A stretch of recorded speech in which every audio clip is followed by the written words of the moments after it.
Hey everyone, this is Chris and Sandy Bent with the Chris and Sandy Show, where we get up close and personal with some amazing guests throughout the entertainment industry. And today, like I say on every episode, we have a great one for you. Who do we have?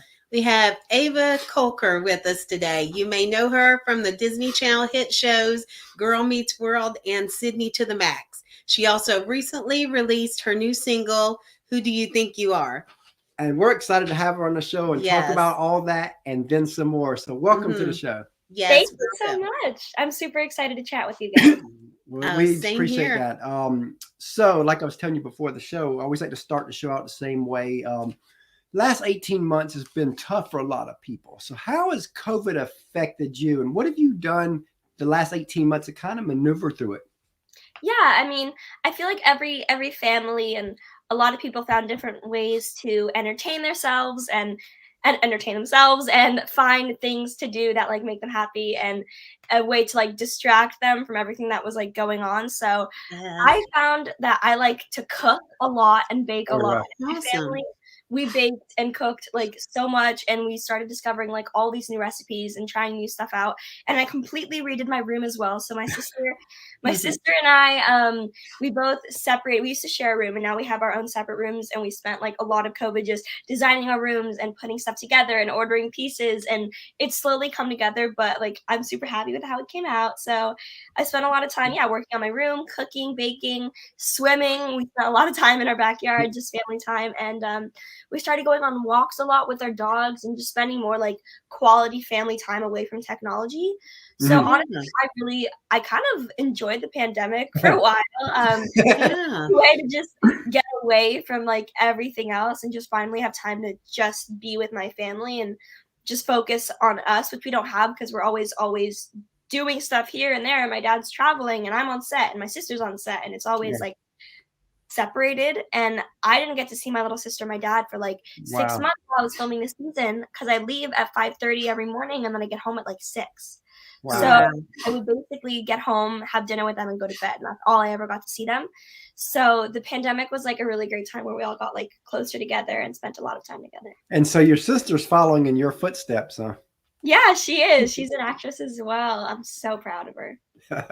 Awesome. So what do you think of her following you? That's pretty cool to have your smaller sister doing it. Because again, sometimes people get in industries and they're like, I don't want my siblings following me, but you seem to be thrilled about it.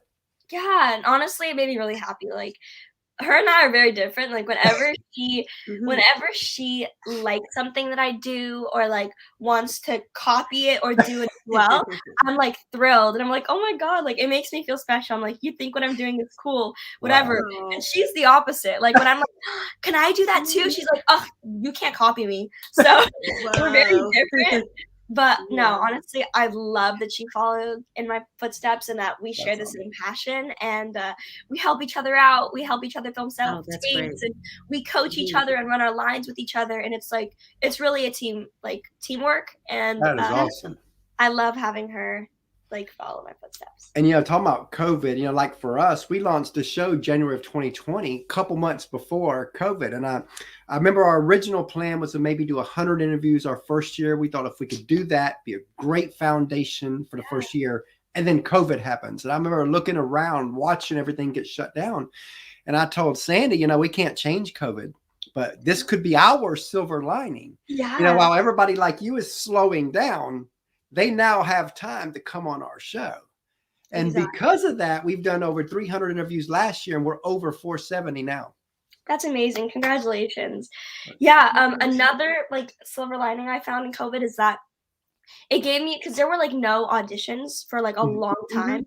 So it gave me a big opportunity to just work and focus on music. I was in the studio so much, and like that's all I did because I didn't have anything else to do. So I was just writing so much music every single day, like learning how to play guitar, learning how to play piano, working on my instruments, working on my voice, like working on writing and everything. And yeah, it was a great opportunity. Like I did a lot of songs during COVID that I'm slowly releasing. Like I released 2 let's songs. Talk about the new one.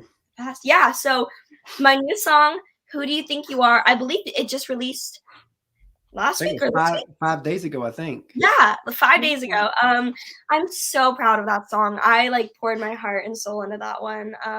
It's like a little 80s love song, and it's so cute.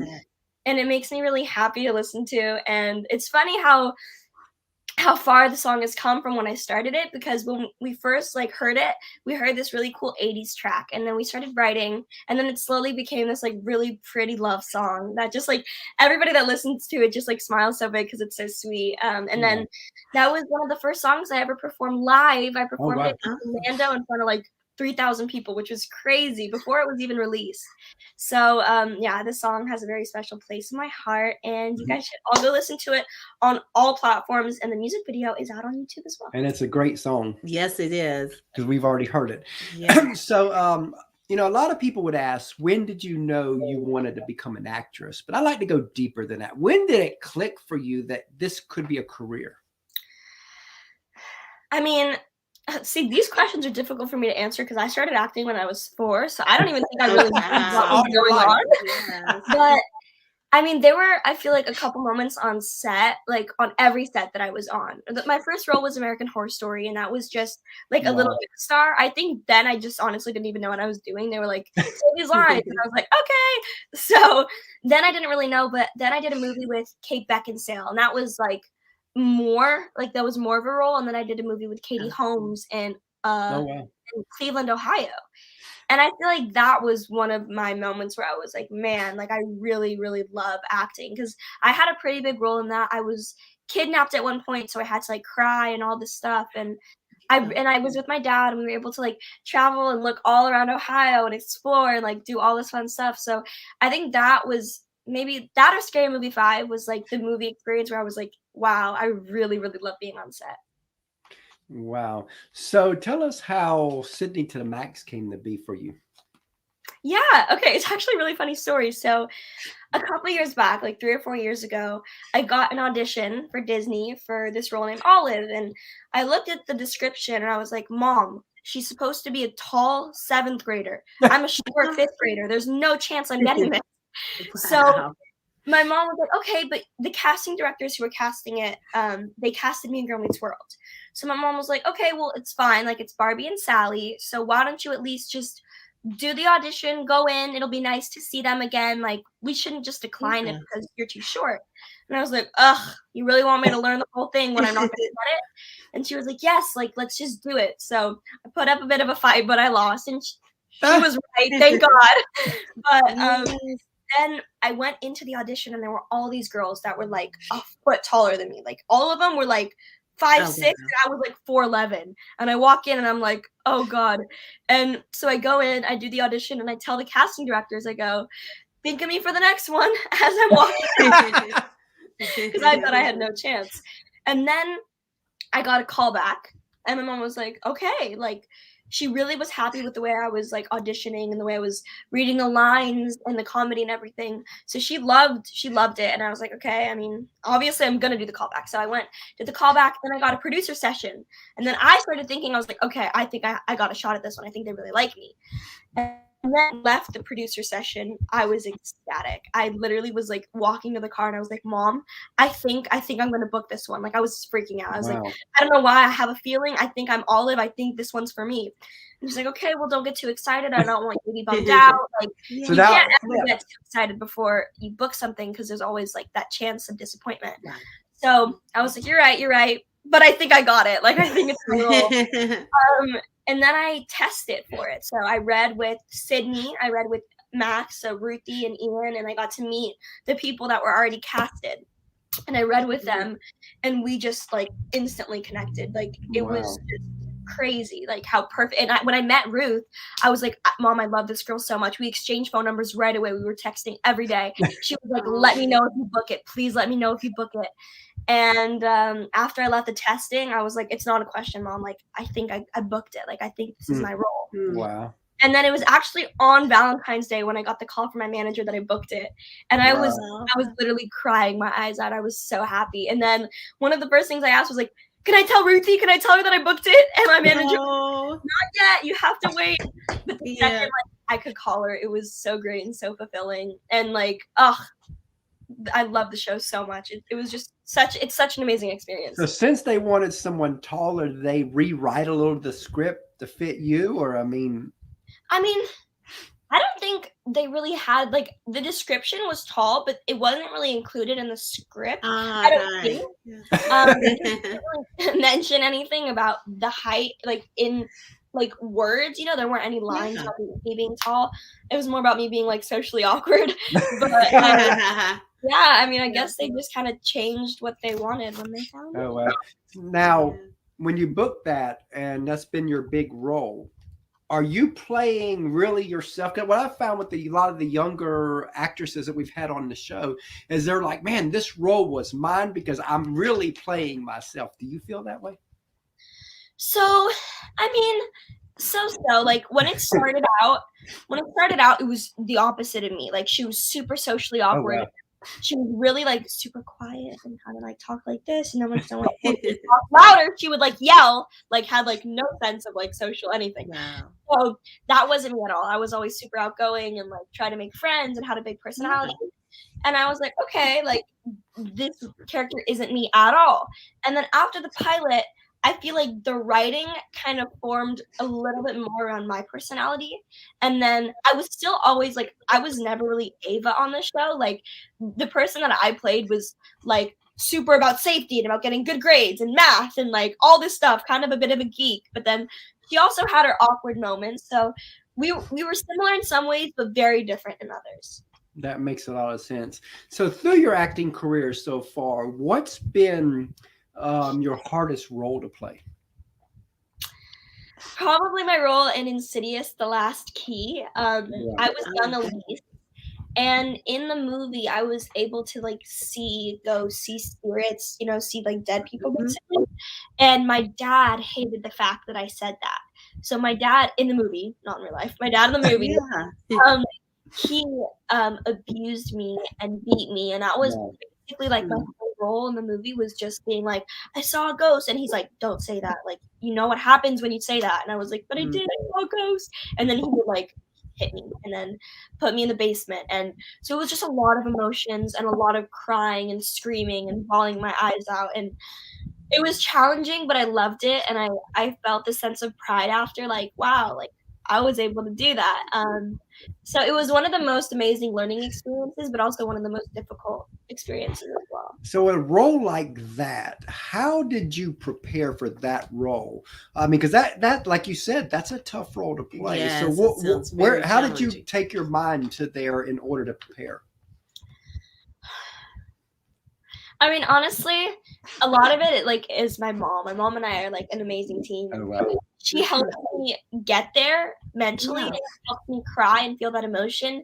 But for me, it's not about I usually mentally prepare, and then my dad also told me this, to always take a minute before the scene and step into the character.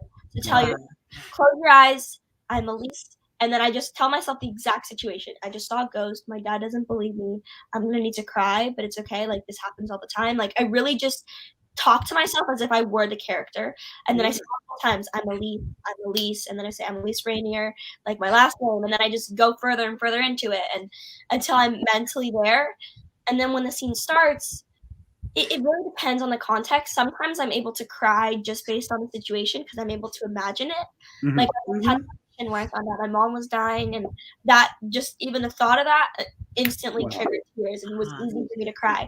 But because this was kind of so far from possible for me, I had to think of something else to make me cry. So I kind of have a couple things in the back of my mind always just ready in case I need to cry. And my mom comes up to me. I ask the director, all right, I need to cry in the scene. Give me a minute. My mom and I, we like hold hands, and she talks Wow. to me, and just in seconds, tears. So then by the time the scene starts, I'm just there, and then I can keep crying. And that's just kind of it's just it's teamwork. Wow. Love that. So what's been your most fun role to play? Either Olive on Sydney to the Max or Ava Morgenstern on Girl Meets World. I mean, I love both characters equally, and obviously I was a series regular on Sydney to the Max, but I wasn't on Girl Meets World. But both were just equally amazing experiences. And Olive was like a little more reserved in a sense in comparison to Ava, who was out there and had these ridiculous outfits and was this total spoiled brat, and like was just so much fun for me to play and like so crazy. So they have their differences, but I enjoyed both shows and both characters like equally as much. Now, people have probably asked you this, but I always like to put people on the spot for this one. You being a singer now too, and the good thing is you don't have to choose. But if you had to choose, what would you choose? So I've been thinking about this question lately, and I've been honestly going back and forth. For a while, it was music, and then for a while, it was acting, and then back to music, and then back to acting. So it's kind of been ping pong, and it just, I think it honestly depends where I'm at in my career. Yeah. Like, when I'm on a show, when I'm on set, when I'm working, 1,000% acting. And like when I'm writing and making music all the time, it's singing. It just depends on where I'm at, but like, oof. I honestly, it's too difficult for me to choose. Like, my answer always is both, because my goal in life is to be a successful actor and singer, and to be able to sing in my shows and And in there's my quite a bit of those. Oh yeah, yeah. exactly, and to be able to perform here and there. Performing doesn't excite me too much because I have really bad performance anxiety. So perform every now and then, but mostly like sing in my acting roles. So I just want both worlds to collide so I can just do both because I love them equally. Maybe they can write in your script for Sydney to the Max, where you can start to sing some parts. Yeah, I know. I've always wanted to sing like in a show or in a movie, and like to do a musical movie like Mamma Mia. Oh, that's my dream. Yes. That's my dream. Amazing. That would be awesome. Mhm. And now, as you know, a lot of people, they see the glory behind your big actors. They see the glory behind what you do, but they don't see the grind, the sacrifice, the tears, the struggles it takes, not to just to get to your level and above, but even just a career level within entertainment. And I always want to talk about that because I think a lot of people kind of gloss over this side of it because it is a struggle and it's a sacrifice. So tell us a little bit about the sacrifices you've had to make to get to where you are today. Yeah, I mean, that's a really great question because a lot of the time people are like, yeah, you got really lucky. And I was like, I'm sure you hate that. yeah, I don't really like that comment because it's not really luck. It's hard work. And I mean, acting is so consuming and time consuming. And you just spend so much time. And like, I used to have so many auditions. And the tough part is that you get like almost less than 10% of what you audition for. And the rejection is so much. If you audition for 100 roles, odds are you might not get 90 of them, 99 of them. Like 99% of the time. Yeah. Yeah. I mean, you kind of just have to expect that though, is okay, I'm gonna give it my all, but who knows? Like after I put my blood, sweat, and tears and everything I got into this audition, I have to let it go. Because if I hold on to it, it's gonna just screw with my mind. And I mean, that's like the tough part about acting is, I mean, auditioning so much and getting attached to roles is so easy to do, but actually, Like you did with Sydney to the Max. yeah, I got really attached to that role. Thank God I got it. But Yes. I mean, there's been some roles where I'm just like, oh, I really, really want this one, but there's nothing I can do. Like it's out of my power. And I think once you kind of understand that, like it's in the hands of the casting directors and the directors and producers, and maybe you're not tall enough, or your hair's too blonde or too dark, or like, I mean, honestly, who knows? One of my friends almost got like the lead role in like a huge hit series, like was number 2 for one of like the biggest roles for our age. Wow. And the other girl booked it because she was like an inch too tall. Wow. I mean, when you hear that, you're like, okay, well, I mean, like now I understand. Like it's really out of your power. So it's very it can be tiring sometimes, especially when you audition for a long time and get 0 results. You're just like, ugh, like I don't want to do this anymore. But then you get that reminder of, oh, but set. Like I just want to be on set. I just want to have a trailer. I want to have a dressing room. I want to go to Crafty. I want to do all this stuff. I want to be in front of the camera and get to know my co-stars. And when you think about it like that, I mean, for me, it's always worth it 100% of the time. Like there's never any doubt in my mind. Like there was a time where I was like, it's too much work. Like I haven't worked anything. I don't even know if I'd love it anymore. And then I got Sitting to the Max, and I was like, oh, I'm for the rest of my life. Like there's no question. So have you ever gotten rejected from a part, and then when you seen it, whether it was a show or movie, and you're like, and you see the part you went for, and you're like, wow, no wonder I didn't get it. Yeah, like sometimes they go for a completely different look, and you're like, oh, I see it now. Like I wasn't what they were looking for at all, so that's not my fault. So, and I'm sure that kind of helps your psyche a little bit. Say, okay, I know now. 100%. Yeah. And when I like kind of figured that out and like accepted that, I started putting so much less pressure on myself. Wow. So let's flip the script and go the other way now. We talked about the sacrifice side. Let's talk about the glory side. What are a few wow moments for you? And of course, I know Sydney to the Max is one of them, so we'll leave that one out because we've talked about that. But what are some other moments where you're like, wow, I got to do that? I mean, there's been a lot, but first of all, I mean, on like the topic of Disney, doing like the wand ID, like, hi, I'm Ava Kolker and you're watching Disney Channel. Like that is like every kid's dream. Yes. The day that I did that, like I felt like I was so proud of myself, and I was like, little you would be so proud right now. Like that was my dream for so long. So that was definitely a wow moment. Like, dang. And seeing Insidious in the theaters and everywhere, and I was the cover of the poster in the UK. When I saw that I was like the poster, I was like, no way. And Insidious is like such a huge franchise, and I think Insidious Last Key was like the best grossing movie of them all. And the fact that I was a part of it and that I was like the cover, like the poster in some places around the world, it was just like another moment of pride for me. And I was like, dang, you did that. Like, it's crazy. Definitely love that. Now, tell us a mom story. And you probably got thousands of them, but a story that kind of stands out where she went above and beyond for your career, and you're like, wow, she really gets this is a passion of mine. A mom story, but like about my mom? Yeah. A parent story, which I'm trying to think of a really good one because she honestly sacrifices like everything for my sister and I, and so does my dad. Like they both have worked from home for over 10 years when wow.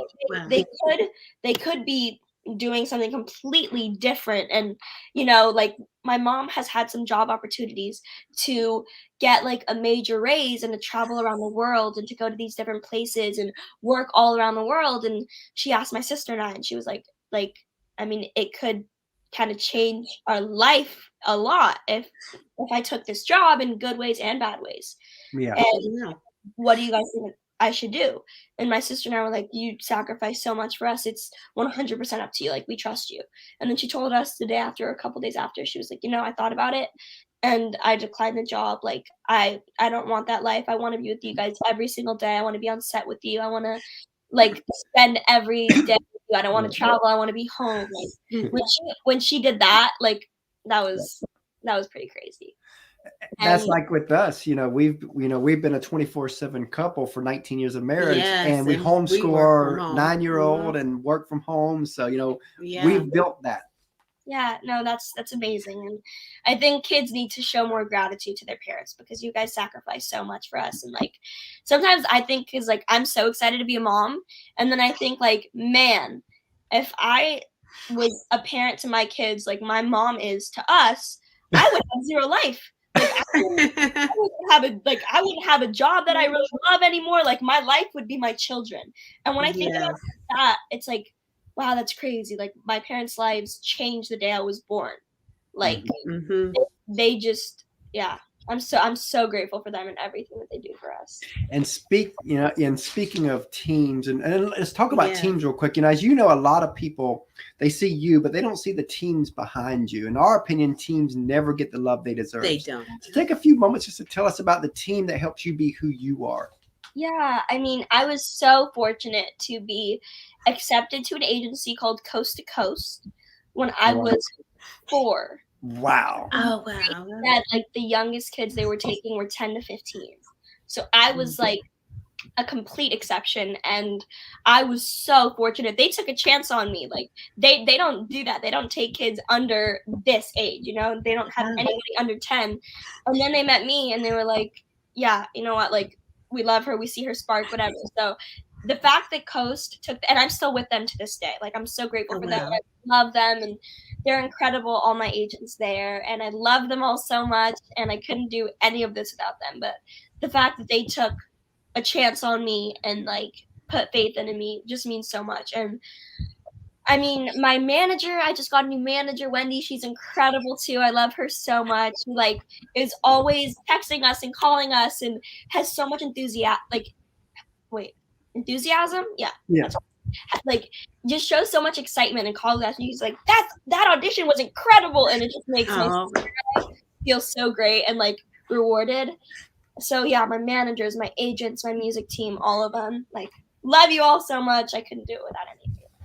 Love that. And now, speaking of teams and family, we have a third co-host, our little 9-year-old, that his name's Christopher. Comes in and asks a few questions. Sandy's gonna go get him. I will get it. And then, and we've got a 2.5-year-old daughter that when she gets older, she'll be plugged into the show too. 2.5. Oh, I love little kids. Yeah. She's like, I always tell people, don't let the cuteness fool you, because she's as extreme one way as she is the other way. It's like there is no middle ground. It's like sometimes I'm like to Caitlin, I'm like, come on now, there's got to be a middle ground here, but there is no middle ground. Either she's really cuteness or really extreme the other way. Oh, that's funny. That's how my little sister was a little bit devious as a young child as well. She was and you got to see that. Yeah, I did. Yeah, I love Lex though. She was crazy, stubborn and fun, and but she has a really great heart, and I love her a lot. So, has your parents told you any stories on whether on how you were alike when you were younger, like her? No, we were completely different children. I wanted to be in my parents' arms 24/7 and be with them all the time, and I just like wanted love and hugs and kisses and to be held all the time. And my sister, we've always called her Independent George because she wants nothing to do with anybody. Hi, Ava. So, what's your favorite food? Ooh, my favorite food? That has changed recently, but I think tacos. I love tacos. And what's yours? Mine is pizza. Pizza. Ooh, what kind of pizza? Pepperoni, sausage, and supreme. He's got 3 faves. Yeah. Dang. I love pizza too. He can't pick just one. What's your name? My name's Christopher. Nice to meet you, Christopher. Yes. All right, so what's your favorite TV show? Oh, these questions. It's like rapid fire. I don't know. Let's keep it simple outside of Sydney to the Max, because of course that. I'm like really into like action shows. Like I love action shows. So like I love DC and Marvel, but I don't think Marvel has TV shows. So I'm really into the show called The Arrow right now. Oh my God, it's so good. It's probably my favorite TV show. What about you? Mine is SpongeBob. Oh, I love SpongeBob. I used to watch SpongeBob so much with my cousins. Yeah, and it's funny because you don't see a cartoon that's been around for years, but it was when I was little. I think my dad, when he was little, I mean, so many generations SpongeBob's have went through, and they still making new ones. It's crazy. I can't believe how long it's been around, and like everybody still watches it. All right, what's your favorite movie? Oh goodness.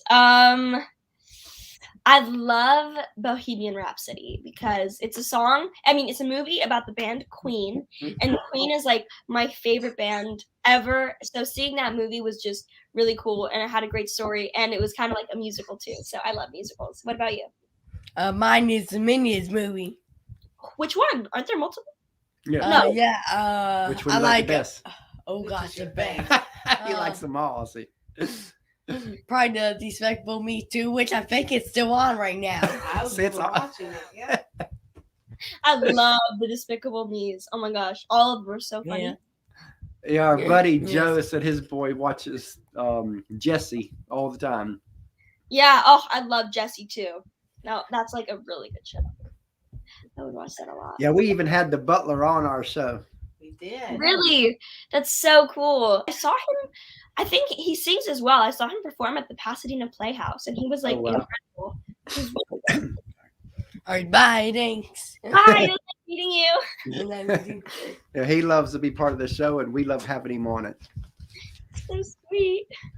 So if you could co-star with any actor or actress, who would it be, and what role would you want to play? Okay, I've thought about this one, and I think my dream role would be young Lady Gaga in like a documentary or documentary. That'd be cool. Either, because Lady Gaga is my idol, and people have told me before that like I like remind them of her or have a similar voice or like similar look or like vibe, and she's just my idol in every way. She's an incredible actress and an amazing singer and performer, and she's like everything that I want to be when I grow up. So being able to play a young version of her or in a movie with her would just be like, that's my dream. Love that. Now, this probably has 1,000 answers or hundreds of answers, but Oh yes. what's a show or movie that you've seen that you wish you had a role in? Thousands of answers. But okay, so like I mentioned, my favorite shows, or currently, my favorite show literally changes every time I watch a show. Because when I watch a show and like I like it, I just get addicted and it's like my new favorite show. So the past like 6 shows I've watched were each my favorite show. But I would say right now, like I said, The Arrow, oh my god, it's like an action show and it's so good. But maybe Friends. I would have That loved would be awesome. That would. one of them. Oh, like, I mean, life complete. That's Now, all. Joe asks, what's your favorite Gaga song? I love the song from Star is Born. Star is Born. Always remember us this way. That song is so beautiful, and that's like one of my favorite songs to sing from her too. But she has so many incredible songs, and like Yes, she does. She does. mine first. Now, back in 2015, we got to interview Kelsey Ballerini before she was Kelsey, basically. And one of the questions I asked her was where she wanted to be in 5 years. And I always like to tell this story before I ask the guests that same question, because the answer she gave us back then is almost to the T of the life she's living now. So she knew where she was going. Knowing that, where do you want to be in 5 years? Honestly, I'd love to be on like a series that's like a really popular big series, either action or drama or comedy or literally anything. Like I'm open to anything. I would love to do like an action/drama series that has like some comedy, because there's always those characters that have like those really funny punchlines, and I would want to be one of them. But just I would love to do that. A show that goes like 7 to 10 seasons, like a show that's like awesome. you have your cast, you have your family, your routines. And then, so that's, I'd love to be on a show like that. And then I would love to be doing music. Like every day after set, I would go to the studio, write songs, make music. And then on weekends, I would perform. And then on hiatuses, I would perform and like all of that stuff. But I would love to be doing both. Or a musical series like Glee. Oh, yeah. That is awesome. So let's look 15 years down the road. And let's say that you're a success on a grand scale. Whatever that looks like for you, you're there. If the person you are today could meet her, your future successful self, what would you want to remind her? I don't know. I feel like in the future, I mean, everybody's always told me like don't ever change, like always just be you, never let anything get to your head. And I feel like honestly that would never happen. So I don't know, just make sure to not be too hard on yourself, because I'm so hard on myself and I let every little thing get to me, and every little mess up in school and auditions and acting. And it's like sometimes when I'm watching my own episodes or movies or shows, I'm like, ugh, like I cringe at my acting and I'm like, why did you do that? And then I with myself.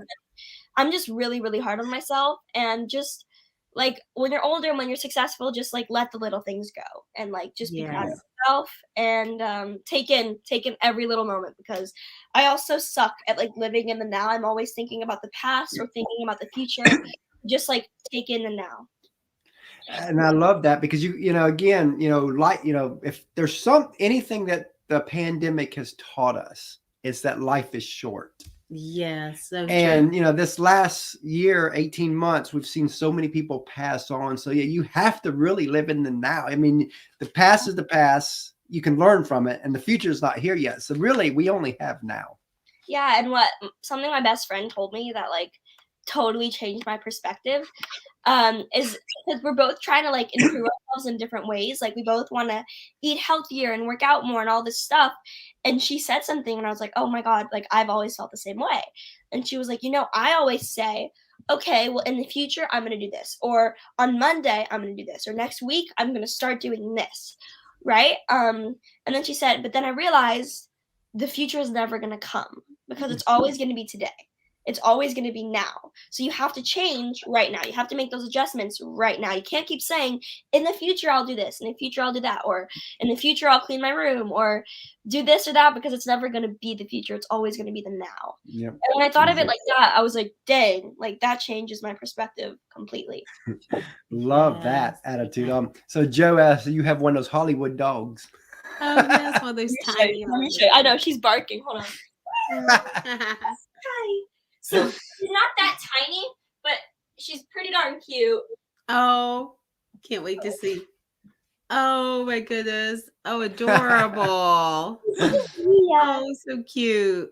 Yep, definitely a cutie. What's her name? This is Mia. She's my little baby. Hi, Mia. She's handicapped, so she just sits on my lap all day and just snuggles all the time. Oh wow. Oh, she looks very sweet. Yes. What are some sources of inspiration for you?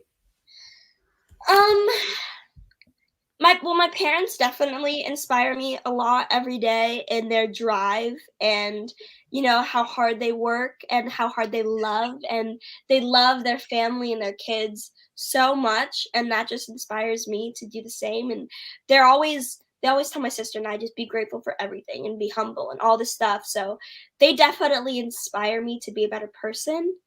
And just to treat everybody with respect and love.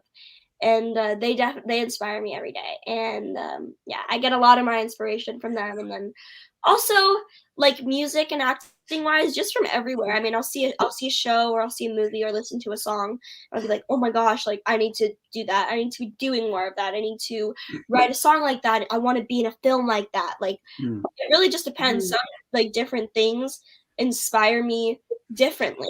I'll watch something, I'll be like, oh my God, that's what I want to do, period, end of story. Like it depends, but yeah, inspiration strikes from all over. Awesome. And what would you like for your legacy to be? What would you like to be most known and remembered for?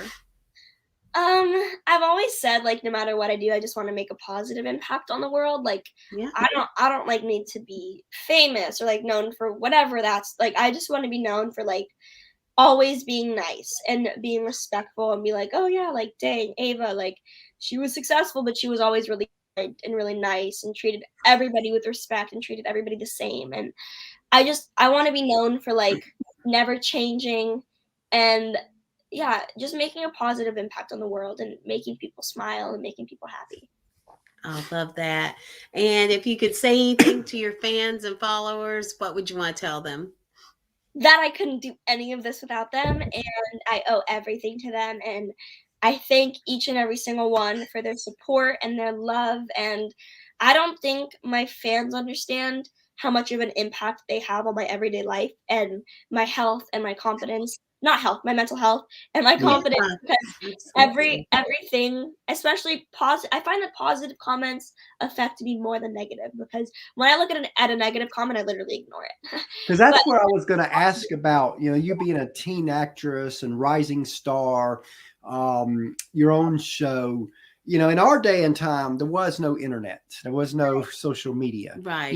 We still had our share of bullies. But yeah. It's a different type of world. So how do you handle that side of it? The negative comments, the internet trolls, bullies, so to speak.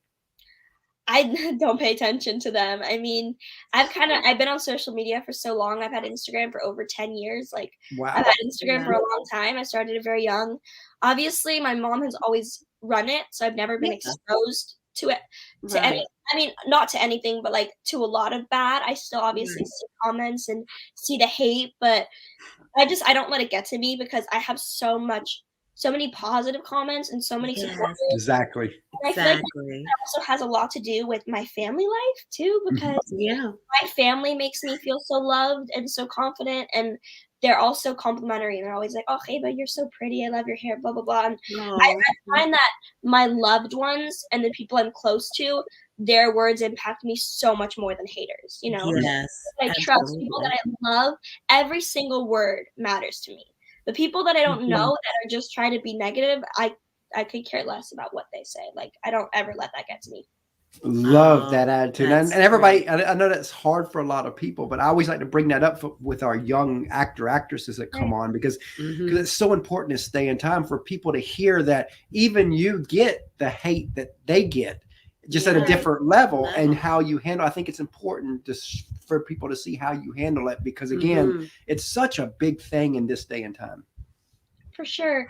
I mean, I've had some TikToks that get more hate than others, and it's just random, you know? I'm like, where's all this hate coming from? Like, the last one had 0 hate. Like, what the heck? So, I mean, it's random, but I don't let it really get to me anymore, because, like, why? I mean, there's no reason. And I'm honestly lucky to have so many supportive and loving fans that it's not worth it to pay any attention to the haters. Exactly. Yes. So as we start to close out, if you had a friend of yours and, you know, and they can act, they got something special, they definitely have that it factor, and they feel called that they're supposed to act. They love it. They've had a few parts on a couple things, and they just know that this is what they're supposed to do with their life. What advice would you give that specific person to kind of help guide them the next couple of years?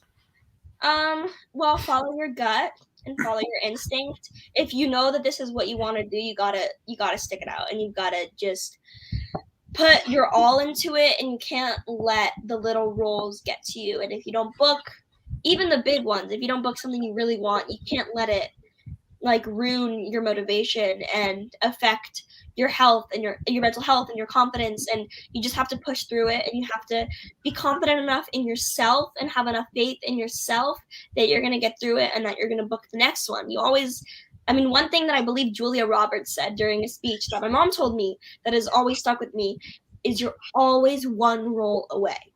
When you think about it like that, it changes everything. I mean, if you think of some of the biggest shows of all time, like Stranger Things, or not all time, but like recently, some of the biggest shows, some of these kids, it's their first role ever. Wow. Think of it like that. I mean, anybody in acting has a chance. So you just have to think, I'm always one role away, no matter what. So when I was losing motivation and kind of just getting upset, I would always tell myself, look, you're one role away. You can't give up now. And, you know, that's what we say, too, with our show. We're always like, we're one guest away. Exactly. Right. Yes. Yeah. You know, because we're a smaller show. I mean, we're not a Bobby Bones. We're one day want to be a Bobby Bones show, a Kelly Clarkson show. Someday. And so we're always like, we're one guest away. We're one guest. So I love that attitude, because that's exact attitude that we have, is we're one role, one guest, one performance away. Yeah, it's very important to think like that, and not, oh, well, I've auditioned 100 times and not booked anything. I'm never going to book anything. No, you're one role away, always. So when I started thinking about it like that, it definitely helped me. So any aspiring actors or actresses, or even whatever you're pursuing, you're one job away, you're one role away, you're one, like you said, guest away. I mean, even like TikTokers, like you're one TikTok away. Olivia Rodrigo was known, but then when she had her song blow up on TikTok, she's one of the biggest pop stars now. So you're always like one away from like your dream, and that's just how you have to think about it. Love that. So as we close out, tell everybody how they can find you and find your new song. Yeah, so I'm Ava Kolker on Instagram and TikTok and YouTube. So make sure to go follow and subscribe. And I am Ava G. Kolker on Snapchat. And my song, Who Do You Think You Are, is out on all platforms. Please go stream it and watch the video on YouTube. Love that. And we really enjoyed having you on the show today. And we look forward to having you back for updates. Thank you so much. Yeah, this was so great. It was nice meeting you both. All right, same here. Thanks so much for your time today. Bye.